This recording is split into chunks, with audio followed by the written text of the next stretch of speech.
2 حصے اور 2 بیٹیوں کے 2 حصے، 4 ہو گئے، تو 3/4، تو 4 کو ہم نے وہاں مخرج 4 سے ہم نے انٹو ملٹیپلائی کیا، ضرب دیا، تو 4 4 16 بنا ہے، تصحیح ہوئی ہے۔ اچھا، اس کے بعد آپ یہاں دیکھیے 6 اور مافی الید اور 16 جو میت ثانی کا جو کی تصحیح ہے، اس میں سمپلیفائی ہم نے کیا ہے۔ جی الحمدللہ۔ تو 6 کو 2 کا عدد کاٹتا ہے، تو 2 3 6 اور 2 8 16۔ پھر اس 8 کو ہم میت اول کا جو مخرج ہے اس سے ہم انٹو کریں گے۔ دیکھیے 8 12، اول نکال کے جامع لکھیے وہاں پہ، اول نکال کے یہاں پر میت اول کی جو مثال میں ہے۔ جی ہاں، تصحیح بھی نکال دیں۔ جی جی، اب یہاں دیکھیے وہ 8 کو ہم 12 سے انٹو کریں، 8 12 96، 96، تو یہ جامع ہوتا ہے۔ پھر جو ہے اسی 8 کو ہم میت اول کے جو زندہ وارث ہیں اس سے ہم ملٹیپلائی کریں۔ یہاں دیکھیے 8 3، یہاں دیکھیے صفیہ کا جو حصہ ہے 3، 8 3 24، 8 3 24، 8 3 24، یہاں تو کچھ نہیں ہے۔ پھر جو ہے ریحانہ کا جو حصہ 2 ہے، 8 2 16، پھر یہاں عمر کا جو ایک حصہ 8 1 8۔ اچھا، اس کے بعد مافی الید میں جو 3 ہے اس کو یہاں میت ثانی کے وارثین میں بانٹیں گے، انٹو کریں گے۔ ہاں جی جی جی، تو 3 4 12، زید کو جو 4 حصے ملے اس کو انٹو کریں، 3 4 12، ہاں اور نیچے کر لیجیے، ہاں 3 4 12، ہاں زید، اس کے بعد جو عبد الغفار کا 6 3 6 18، اور 3 3 9 9 اور 9، 2 بار ہے نا، 2 بیٹیوں کے 9 اور 9۔ جی، تو اگر کیلکولیٹر ہے آپ کے پاس تو حساب کیجئے، کیلکولیٹ کیجئے، 9 + 9، 9 + 9 18 ہے نا، 9 + 9 18، پھر 18 + 12 30 ہوا ہے نا، پھر جو ہے چچا کاٹ 38، پھر 16، 38 + 16 60 54، 54 + 24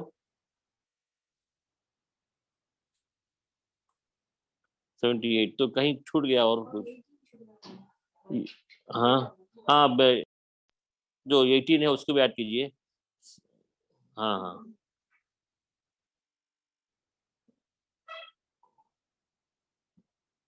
ہاں، 96 آ گیا، دیکھیے ایک ہی مسئلے میں سب کا حصہ آ گیا۔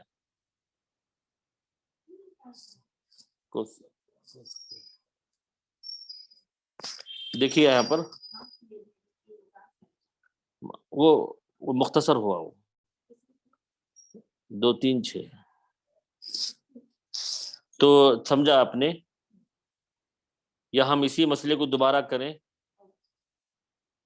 مشارکین آپ کا اگر آپ کا حکم ہو یا مشورہ ہو تو دوبارہ کرتے ہیں۔ اچھا ٹھیک ہے، اگین اینڈ اگین، کوئی مسئلہ نہیں انشاءاللہ۔ ہاں جی جی الحمدللہ، بعض لوگوں کو سمجھ میں آ گیا، پھر ہم دوبارہ بھی انشاءاللہ کریں گے، سہبارہ بھی کریں گے، جیسے حکم ہو کریں گے انشاءاللہ۔ تو آپ اس کو پہلے آپ ڈیلیٹ کر دیں، آپ پورا ڈیلیٹ کر دیں، شروع سے پھر کرتے ہیں۔ جی، اب یہاں آپ کو پہلے بتا دیں کہ میت اول کے وارثین جو ہے، میت اول کوئی نام ابھی ہم نے چوز کیا تھا، کوئی عبد الرحمن ہے میت اول، نہیں آپ دیکھیے کوئی مشکل نہیں ہے، نتھنگ از امپاسبل۔ دیکھیے ایک شخص کا انتقال ہو، عبد الرحمن، تو اس کے شوہر نہیں اس کی بیوی ہیں، ہاں بیوی صفیہ ہے، صفیہ، سگی بہن، باپ شریک بہن، ہاں عائشہ، باپ شریک بہن،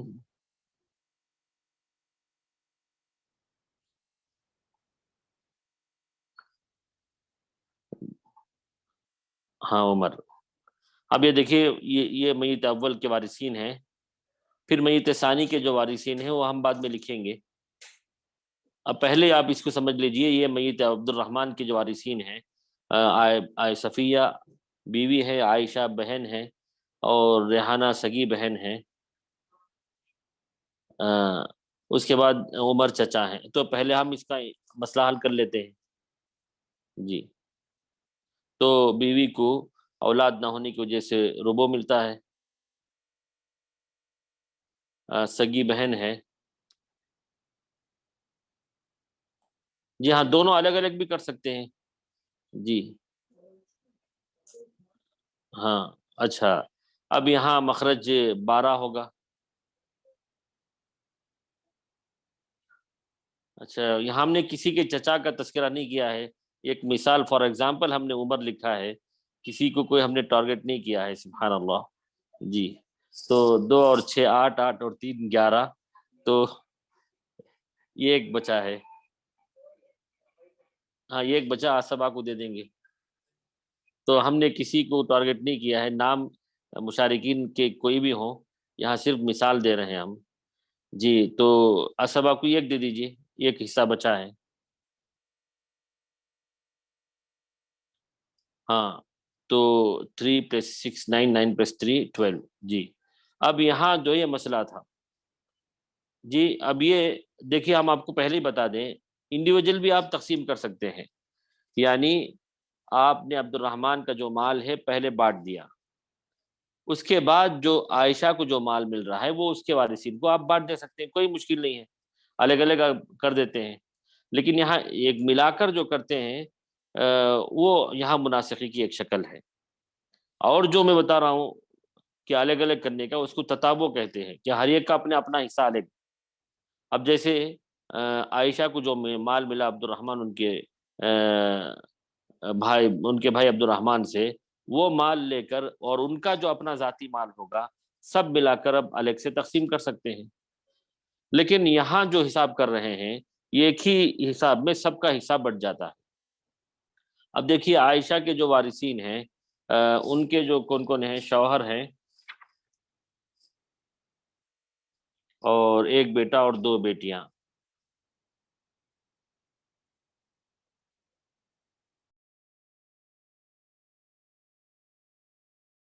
اچھا، تو اب دیکھیے، شوہر کا نام زید، عبد الغفار اور مریم اور ثنا. ہاں، اب یہاں دیکھیے، پھر ان کا مسئلہ حل کریں گے کہ زید کو ہم نے چونکہ اولاد ہونے کی وجہ سے ان کو ربع ملتا ہے، اور یہ جو ہے عصبہ بنتے ہیں. جی، تو ربع ہو تو مخرج 4 ہوگا، تو 4 کا ربع 1، اور عصبہ ہونے کی وجہ سے 3. اچھا، یہ 3 حصے ایک بیٹا اور 2 بیٹیوں میں برابر تقسیم نہیں ہوتے، کسر واقع ہوتا ہے. تو ایسی صورت میں یہاں ہم کو تصحیح کرنی ہوتی ہے. 3 اور 4، 4 مطلب ایک بیٹے کو 2 حصے اور 2 بیٹیوں کے 2 حصے، تو 4 ہو گئے. تو 3/4 ہو تو ڈینومینیٹر میں جو عدد رہ جاتا 4، اس کو ہم مخرج سے انٹو کرتے ہیں. تو یہ اول نکال دیجئے، اول تو نہیں ہے یہاں پر. جی، اچھا، تو تصحیح تو 4 4 16. ہاں، 4 4 16. جی جی، یہ جو 4 کہاں سے آیا اگر پوچھیں گے تو پھر بتا دیتا ہوں کہ ایک بیٹا اور 2 بیٹیاں ہیں، تو ایک بیٹے کو 2 حصے اور 2 بیٹیوں کے 2 حصے، تو 2 2 4 ہو گئے.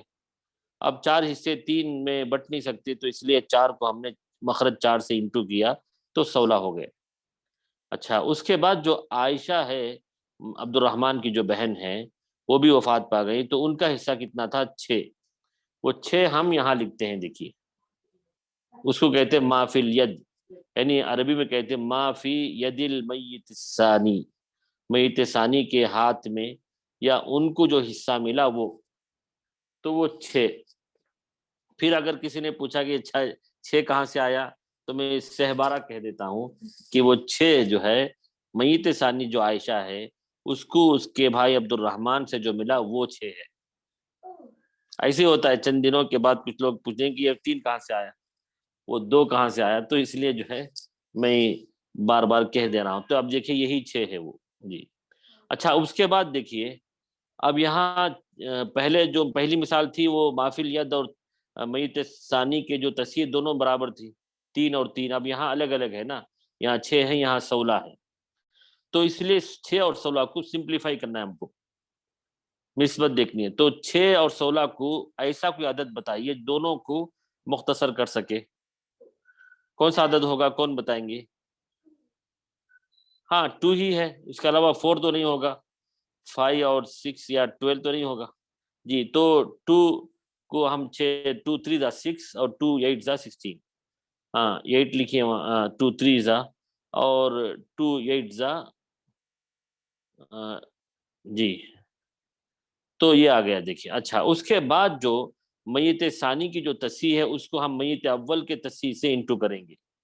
اب دیکھیے 8 سے وہاں تک 11 مارک کیجئے, 12 کو ہاں یہاں تو 8 12 ز اول کو نکال کے جامع لکھیے, اول کو نکال کے جامع, ہاں تصحیح بھی نکال دیجیے. جی اب یہاں ہم جامع بنائیں گے 96. کیلکولیٹر رہے ہو تو ساتھ میں کیجئے, 8 12 ز 96. جی تو کر لیا آپ نے 8 12 ز 96. تو 96 جامع ہے. تو گویا جامع جو ہے جو 96 ہے وہ عبد الرحمن میت اول اور میت ثانی جو عائشہ ہے سب کے وارثین کا حصہ 96 ہے, یہ مطلب ہے. اچھا اس کے بعد کیا کرنا ہے, اسی 8 کو میت اول کے جو وارثین ہے اس سے انٹو کرنا ہے. ہاں پہلے 8 3 ز 24, ہاں 8 3 ز 24 لکھیے, یہ جو ہے صفیہ 24, پھر ریحانہ کا 8 2 ز 16, پھر 8 1 ز 8. اچھا یہ ہو گیا. اچھا اس کے بعد وہاں جو 3 لکھے نا مافل ید کو 6 کاٹ کر 3 لکھے ہیں نا, اس کو میت ثانی کے وارثین میں انٹو کرنا ہے. اچھا یہاں ضرب نہیں دیے تھے, اب تصحیح کرنے کے بعد 4 4 ز 16 لکھے نا, 4 1 ز 4, 4 3 ز 12 لکھیے, 4 1 ز 4, وہ ہم نے چھوڑ دیا تھا, 4 1 ز 4, 4 3 ز 12. یہ جو شوہر ایک بیٹا اور 2 بیٹیوں کا جو حصہ تھا ہم نے لکھا نہیں تھا. اچھا خیر ابھی لکھیے 3 4 ز 12, اس کو یہاں انٹو کریں گے, 3 4 ز 12,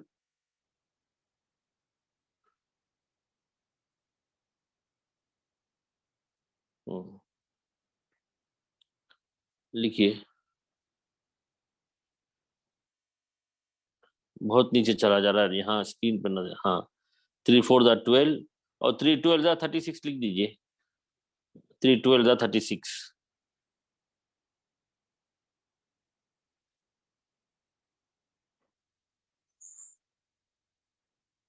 اب یہ 36 جو ہے یہ ایک بیٹا اور 2 بیٹیوں کا حصہ ہے, یہ بیٹے کو 18 اور ان کو 9 9 ملیں گے.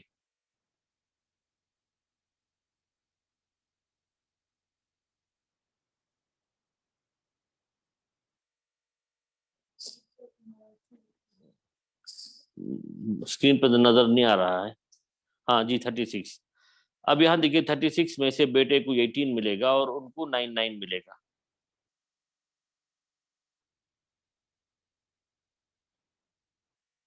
آٹھ سے یہاں نہیں تقسیم کریں, 8 سے جو میت ثانی کی جو تصحیح ہے اس کو میت اول کے تصحیح سے ضرب دینا ہوگا, اور مافل ید کا جو حصہ ہے وہ یہاں ضرب دینا ہوگا.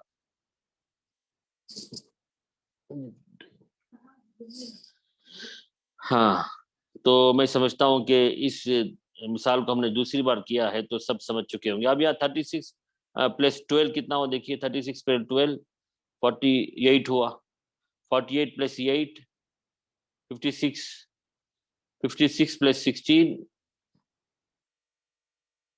72, 72 پلس 24 96. تو دیکھیے جامع حصہ بن گیا. اب اگر ہم کو ہر ایک کا پرسنٹیج معلوم کرنا ہو تو دیکھیے صفیہ کو 24 ملا, تو 24 پلس 2 صفر بڑھ جائے 24,000 2400 ڈیوائڈ بائی 96 کرنا ہوگا. آپ کو صفیہ کا جو پرسنٹیج معلوم ہو جائے گا. اب جیسے مثال کے طور پر کیجئے 2400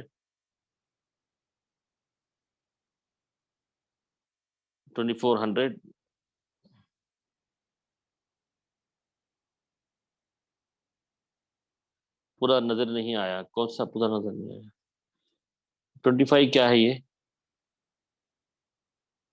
ہاں 25%. ہاں جی 25% ان کو صفیہ کو ملا ہے. جی تو میں سمجھتا ہوں کہ اکثر مشارکین نے اس کو سمجھ لیا ہے. جی 9/96 16.666. جی الحمدللہ کئی لوگوں نے اس کو سمجھ لیا ہے. وقت بھی ہو رہا ہے. لا اريد ان اطول عليكم. تو انشاءاللہ کچھ ہم سوال نامے میں کچھ سوالات دیں گے انشاءاللہ. اور اگر کسی کو نہ سمجھ میں آیا ہو تو یا تو ویڈیو دیکھ لیں یا انشاءاللہ آئندہ درس میں اس کو ہم واضح کریں گے. یہی گویا ہمارا آخری سبق ہوگا. اس کے بعد انشاءاللہ ایک مرتبہ ریوائز ہوگا، ریویژن ہوگا انشاءاللہ. اس کے بعد انشاءاللہ امتحان ہو جائے گا. تو تب تک کے لیے آپ صبر کریں. اللہ تعالیٰ آپ کے اس ہم سب کو نیک توفیق عطا فرمائے. تو شیخ عبدالسلام حفظکم اللہ ورعاکم سے التماس ہے کہ وہ حیاک اللہ یا اخی. طولنا علیکم یا اخی. السلام نعم علیکم. شیخ. السلام. الحمدللہ آج کی اس دورہ علم میراث کی 20ویں کلاس کے اندر شیخ محترم سے ہم نے مناسخے کے بحث کو اور اس کی تعریفات کو مثالوں کے ساتھ واضح انداز میں معلوم کر لیا. اللہ تبارک و تعالیٰ سے دعا ہے کہ اللہ تبارک و تعالیٰ شیخ محترم کے علم و عمل میں برکت نصیب عطا فرمائے اور آپ کی ان خدمات کو دنیا اور آخرت کے لیے نجات کا ذریعہ بنائے اور پورے کے پورے اہل خاندان کے لیے صدقہ جاریہ بنائے. آمین رب العالمین. تو میں تمام مشارکین سے یہ گزارش کرتا ہوں کہ آج کی یہ ہماری آخری کلاس رہے گی. تو ایسی صورت میں آئندہ کی کلاسز کے اندر تمام کلاسوں کا اعادہ کیا جائے گا. پھر سے اسی کے طور پر امتحان رکھا جائے گا جس کے 60 نمبرات مختص کیے گئے ہیں. تو میں گزارش کروں گا آپ تمام سے کہ آپ تمام اپنے اپنے طور پر زیادہ سے زیادہ مشق کو جاری رکھیں اور آسانی کے ساتھ امتحان میں کامیابی نمبرات کو حاصل کر کے شیخ محترم سے سند شہادہ بھی حاصل کریں انشاءاللہ. تو میں اب بلا کسی تاخیر اس اعلان کے ساتھ کلاس کے اختتام کا اعلان کرتا ہوں کہ العلم النافع فاؤنڈیشن کے زیر اہتمام جو دیگر اسباق و دروس چل رہے ہیں ان میں سے ایک دورہ، ایک محاضرہ تربیت اولاد کے نام پر جو گزشتہ اتوار شروع ہو چکا تھا، جس کے محاضر فضیلت الشیخ عبدالصبور عمری مدنی حفظ اللہ تھے. تو انشاءاللہ کل آپ شیخ محترم کا دوسرا محاضرہ ہوگا تربیت اولاد کے عنوان پر ٹھیک 9 بجے العلم النافع فاؤنڈیشن کے زیر اہتمام. لہٰذا میں آپ تمام مشارکین و مشارکات سے درخواست کرتا ہوں کہ آپ اس شیخ محترم کے محاضرے کو بھی حاضری دیں اور اپنے دل و ایمان کو اضافہ کر کے اپنی اولاد کی صحیح تربیت کرنے میں کوشش کریں. تو میں بلا کسی تاخیر شیخ محترم کے شکر ادا کرنے کے بعد آپ تمام لوگوں سے رخصت چاہتا ہوں. دعا کی درخواست ہے. سبحانک اللہم و بحمدک اشہد ان لا الہ الا انت استغفرک و اتوب الیک. السلام علیکم ورحمۃ اللہ وبرکاتہ.